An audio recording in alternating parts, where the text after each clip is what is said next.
Hey guys, it's Lloyd here, back again with another review. Today we'll be taking a look at the Masterverse, Masters of the Universe Revelation, He-Man. So without further ado, let's get into it.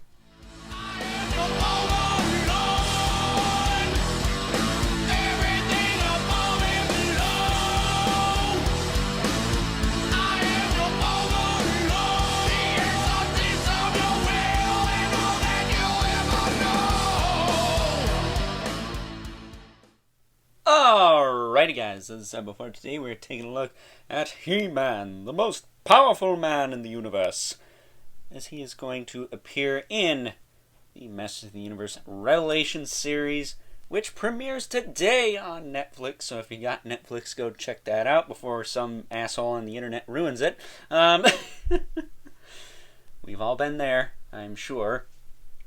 But this guy's, of course, a part of the new Masterverse line brought to us by the, not so fine folks over at Mattel. We'll get into that at the end of the video, but let's just say it's not really to do with this guy in particular. It's to do with another guy that I unfortunately could not get my hands on. Scareglow! So we'll talk about that at the end.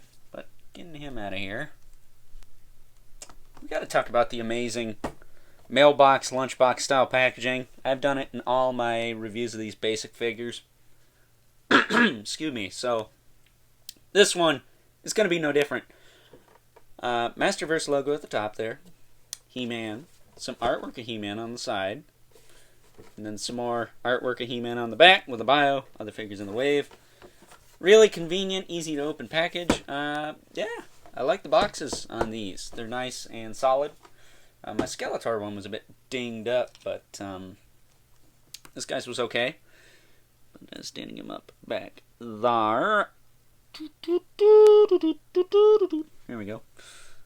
He comes with, as far as his accessories go, of course, the mighty Sword of Power, which actually looks better than Skelegod's, so might have to do a bit of a swap there. It's got a nice silver blade, whereas Skelegod's was just molded plastic. Then he's got the shield, which has the red parts on it. And then on the back, it's actually got straps, 2 straps, very much like the MCU Captain America shields from Marvel Legends. Why we can't get a comic book Captain America shield that's this nice, I don't know. But it's got the straps. You can easily slide it over his arm. I'll do that towards the end of this segment. Save a little bit of time. And then it's got 2 grip hands, one for each side. Now I will say, my only major gripe with this figure, because really, there ain't much wrong with that figure, I don't think. I think people are just knocking it to knock it, to be honest. Is it perfect? No, but it's not that bad. But I wish these grip hands had the up and down hinge instead of the curl in and out, because there's really never been a He-Man that can hold aloft his mighty power sword and go, I have the power! Because, no, that would just make sense, wouldn't it? It is Mattel we're talking about, though, so what are you gonna do? I think they did it for the Filmation one, if I'm not mistaken. Most of the classics didn't even have hinges in the hands till like the very end. And then the Dolph Lundgren He-Man, well, he never did that. He was always just He-Man. So, whatever. But this figure, it's not that bad. His face is a little derpy, maybe. Maybe. I don't know. I don't think it's that bad. I'm okay with it. His harness is fine. I don't think it's that thin. Some people think it's thin. 2000X was thin, bro. You want to talk about a thin chest harness. This is a little thicker than that. Maybe it could have been a little bigger, but that's more or less the design. Probably looks like that in the show. Even though these figures are a little bit off model. Case in point, Skeletor's white face, but they probably based them off of concept art. So they're going to be off model a little bit. He's got the belt. He's got the boots. He's got his fuzzy underpants. Which I heard on the Podcasters of the Universe He-Man normally has like a dark red, or maybe not burgundy, but something like that, a more red colored loincloth, which is something I never noticed. I don't mind the brown. If you prefer the red, I get it. It's how it's been for years and years and years, but I don't mind this. This is okay. But yeah, I don't actually notice a lot of the glossy issues people are having with the torso being like more glossy than the rest of the figure. Probably because of the plastic they used. It's ABS plastic, so really the only way they could matte that out is throw some paint on it. And really, it's more or less a problem down here as opposed to up here because you got the armor covering up most of the chest. So I don't think that's that big of a deal. It is a toy. It is made of plastic. That's how it works. But just something to note. If you wanted to tweak that with some matting or something, you can mat it out. I'm sure they make stuff to do that. But I'm okay with this. I think this is a solid He-Man figure.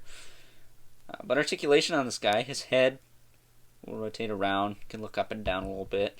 Pretty good on the ball joint on its own.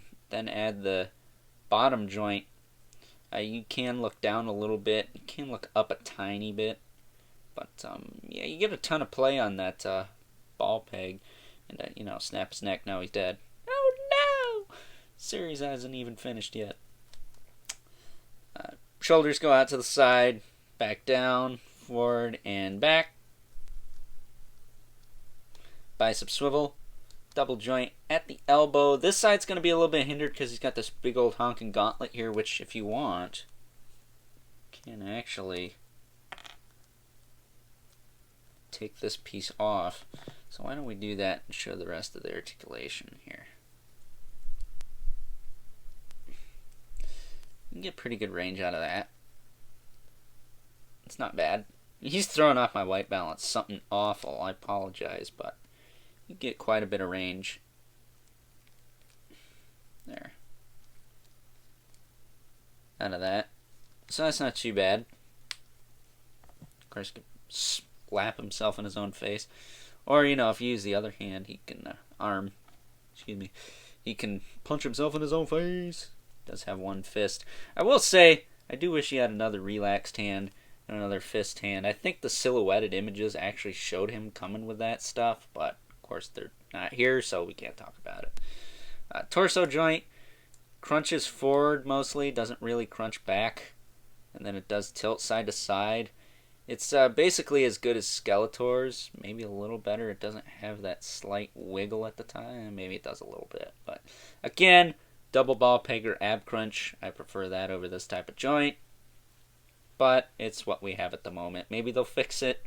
Maybe they won't. Maybe they'll make it a little bit less flexy here. But as it stands, it's okay, I guess. It's got a waist swivel, which is way tighter than the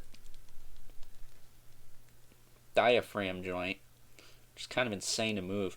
And then the hips. I actually haven't lubed this guy up yet, but I will tell you what, I don't think they're as tight as Skeletor's were, but they're definitely not as easy to move as Evelyn's. So kicking out to the side, he can do it. It's doable. I will say, yeah, he's gonna need some lubrication. I get a little twist out of that, but not a lot. Thigh cut, by the way, not as tight on this guy. Surprisingly, he does not have a very tight thigh cut. Not anything I'm worried about. But kicking this down, you really gotta push on it. But then you can kick his leg forward and back. There you go. I mean, he can kick forward and back okay. It's just I gotta go in there with some soap and loosen that up, man. That's stiff. Double joint at the knee. I wish they'd tighten up the knees a bit. He can almost kick his own ass. The cuffs on the boots kind of blocking that. He does have a boot cut. I will say this one was very scary to move on mine. I thought I was going to rip it off. So maybe improve that a little bit. I don't know really what to do about that. Maybe make this out of ABS or something. Have it going into the boot. I don't know. Because they do the pinless tack. And they got this. It's very hard to do ABS when you don't have another piece going into it at the bottom to connect the foot. So, not sure how they can tweak that and make that a little less yeek when you're trying to move it, but at first, once you get it cracked and moving, it's not a problem. I can spin it all the way around if I want. But at first, it is a very nerve-wracking process, so just keep that in mind. He does have a hinge at the foot. Why is Skelegod's feet so loose, but this guy's is like super solid? That's super solid ankle hinge there. And he's got a rocker to boot. I actually haven't tried this side. Yeah, he's got really nice ankle joints. Probably the best in the line. As far as my figures go, yours are gonna vary. I get that. This boot was a little bit cumbersome to move too, but not as bad as this side. This side actually feels like it's sticking out a little bit because of that, but what are you gonna do? Yeah. That was very nerve-wracking though. I thought I was gonna shear that peg off, but I didn't. Yay! But before we get into some size comparisons, sorry about the lighting here. I've been seeing this a lot online lately. I figured I'd give it a shot. A lot of people have been taking this Prince Adam from Origins, losing the sword. But they've been taking the head and putting it on this guy, so let's see how that looks.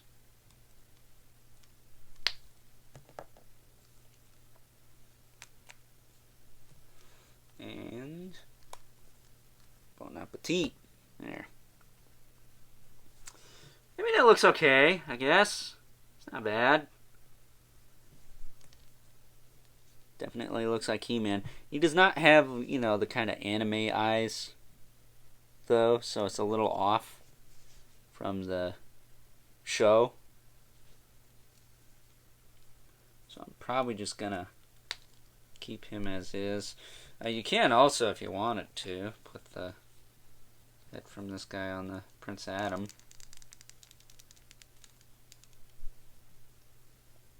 I kind of think it fits for Prince Adam. It's always been kind of derpy. But I'm not going to do that. I'm just going to keep him as is.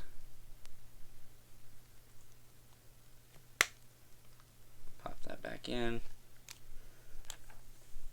And I'll put his head on later. Giving him his shield here.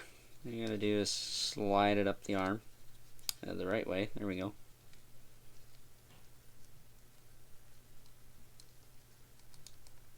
There.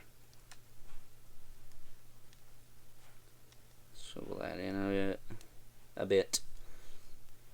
So it kind of locks on. I will say, I wish this was a little bit tighter. Just a smidge, but it's not bad. And then the sword, you can either put in the grip hand, but I'm just going to put it on his back, which is actually how he carries it in the show. And there's our He-Man. Ready to defend the secrets of Castle Grayskull. So, with that being said, let's take a look at some size comparisons. Taking a look at some size comparisons, here's He-Man next to a couple other figures from this Masterverse line I've already taken a look at about a week ago now, actually. Maybe close to 2 weeks. We got Evelyn and Mossman. As you can see, He-Man is kind of in the middle. Mossman looks a little bit taller, just a smidge, and then Evelyn is, of course, very much shorter than the most powerful man in the universe here. Up next here he is, next to the only tried and true Mattel Classics He-Man I have. This is the 2000X Snake Armor He-Man from the He-Man vs. King Hiss 2-pack, which is one of my favorite classics, I think. I'm a big 2000X guy, so that ticks all kinds of boxes for me. He stands quite a bit shorter than this new He-Man. And then we got my favorite figure from the first wave of basic figures for Masterverse. We got Skeletor, the Lord of Destruction, who is a little bit shorter. I actually would have liked if Skeletor was a little taller because he is who he is, but I don't mind this too much. I think it's pretty good. And last but certainly not least, and our 2 regulars, the Mythic Legions, Brother Mandibulus, the Mortal Kombat 11 Spawn. And while I don't know if He-Man would last too long in a fight with these guys, I mean, just look at him. He is to scale, so if you wanted him to team up with Mythic Legions or Spawn, you could do so. But with that being said, time to wrap things up. Some final thoughts. Overall, and while I do feel like this figure has its shortcomings, particularly in the torso, hip, and boot articulation, which is pretty much just the norm for this line at this point. Despite all that, though, this is my second favorite figure in the wave. Yeah, second to the mighty Skeletor, who I had those same issues with. Well, not so much the boot cut, but the other 2, yes. And then Evelyn and Mossman, I have my own individual issues with. They're kind of tied for 3rd place, for me at least. Evelyn, I just don't care for the aesthetic. I want a different design of Evelyn from this series at some point. One that looks a little bit closer to the original. I get that some change is good, but a lot of change is not so good, and that's a little bit too much change for my taste. And then Mossman, it's really the fact that he doesn't have ankle rockers, but yet he could do the Van Damme. So anyone who says he doesn't need ankle rockers, if he could do the Van Dammes, you should have some freaking ankle rockers. That's just some common sense. But with that being said, we're not talking about all them. We're talking about He-Man. And this is a really solid figure. I don't get what people are complaining about. I like his derpy face. He-Man's a bit of a derpy character, so it makes sense to me. I like the sword. I like the shield. I like the skinny harness. It ain't 2000X skinny, so I don't know what people are really talking about there. And then I like the overall color palette. Yeah, it's a bit plasticky, but this is the first He-Man figure we're getting in this line. I'm sure we'll get a better one later, which seems to be how it is with toy companies nowadays. They'll release a okay, good enough version of a character, and then they'll release the super awesome, really cool version a little bit later. So we will see. Again, only time will tell. But with that being said, if this show is any good when it comes out, which is, again, today, as I said before, I would highly recommend you pick up this figure. It's a really solid version of He-Man, and if you're like me and missed out on classics, this is the perfect opportunity for you to pick up some Master of the Universe figures that are 6-7 inch, semi-1/12 scale. I missed out on classics, pretty much all the classics, and those figures are a bit expensive nowadays, so not exactly a rabbit hole I'm willing to go down, mostly because I ain't rich enough to go down that rabbit hole. That is a premium, platinum-laced, with gold trim rabbit hole that I'm just too poor to go down at this current time. Maybe someday when the prices come down, if they come down, we'll see. But with that being said, I hope you guys enjoyed this review. Don't forget to like this video, hit that subscribe button and the notification bell so you know whenever I upload more reviews like this one. As well as hit me up over on Instagram at Overlord Productions for all kinds of toy and action figure related posts and whatnots. And don't forget to leave a comment in the comment section below. Let me know what you think of this figure, if you like it or hate it. Jones and Four are going to pass on it. Personally, this is a bit of a 50-50 road as far as I can tell. Some people like it, some people don't. Some people think Evelyn is the star pupil of the wave, which doesn't make a whole lot of sense to me. But whatever, people are entitled to their own opinions, aren't they? Even if I don't agree with them and think they are crazy. So with that being said, as always, keep the comments civil, because the world sucks enough as it is. Especially when you miss out on fucking Scareglow. That's right, rant time. If you don't like rants, click off the video. This has nothing to do with the figure at hand. This has something to do with a bit of an event that Mattel hosted over on their Mattel Creation site. They put up a bunch of what would have been San Diego Comic-Con exclusives for quote-unquote sale. And literally 2 minutes in, everything was gone. And one of those things was a Masterverse Revelation Scareglow. Scareglow being my favorite character from Masters of the Universe ever since I laid eyes on him on the old Mattel website many years ago. I think I was in middle school at the time when I discovered that character, so ultimately became my favorite Master of the Universe character, dethroning Skeletor, who had been my favorite for the longest time. And of course, I missed out on this exclusive. Granted, there is a silver lining to this.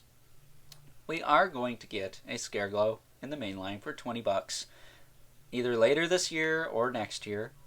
I do not know what they are going to cut from that figure. Most likely, of course, the box and the wired cape. I assume.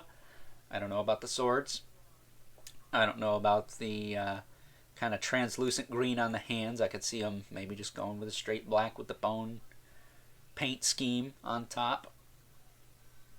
You know, they could cut out the swords and they could cut out the wired cape. Give him a decent cape at least, better than Skeletor's. And then just give him his halberd and some alt hands. He doesn't need any translucent whatevers. But if you're going to do that, then please make him glow in the dark from the neck down also. Because this, I can only assume in ways is going to be better than the retail release. Make the retail release a bit worthwhile for those people who got shut out of the sale. Because there are 4 pages of the sons of bitches on eBay, and if you're one of those dirty scalpers sitting in your chair laughing at this video right now, fucking choke on it and eat my ass. Because you, sir, fucking suck. Okay? Ma'am, sir, whatever.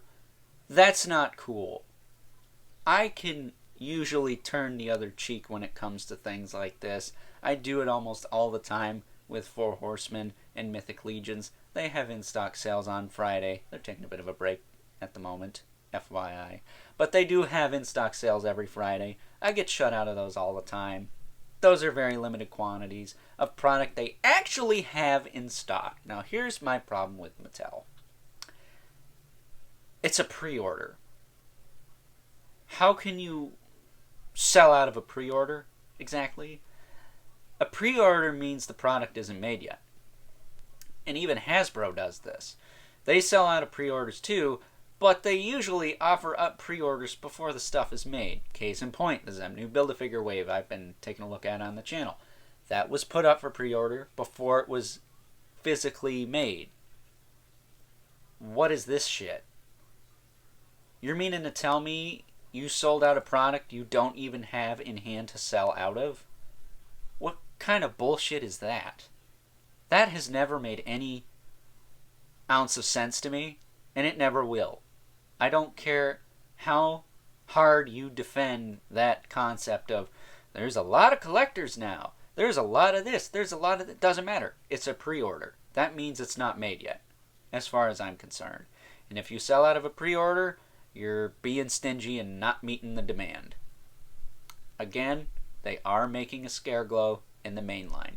Do not support these scalpers by paying upwards to $100 to $200 for this figure, because it ain't worth it. I assure you, it is not worth it. Let's stick it to these motherfuckers. Let's make them eat it, choke on it, and keel over. Make them go broke. Make them so they can't do it anymore, and then it'll stop. Unfortunately, that seems to be a fantasy at this point. But at the end of the day, scalpers can eat my ass, suck my balls, and go kick rocks. So that being said, until next time, I'll catch you guys later.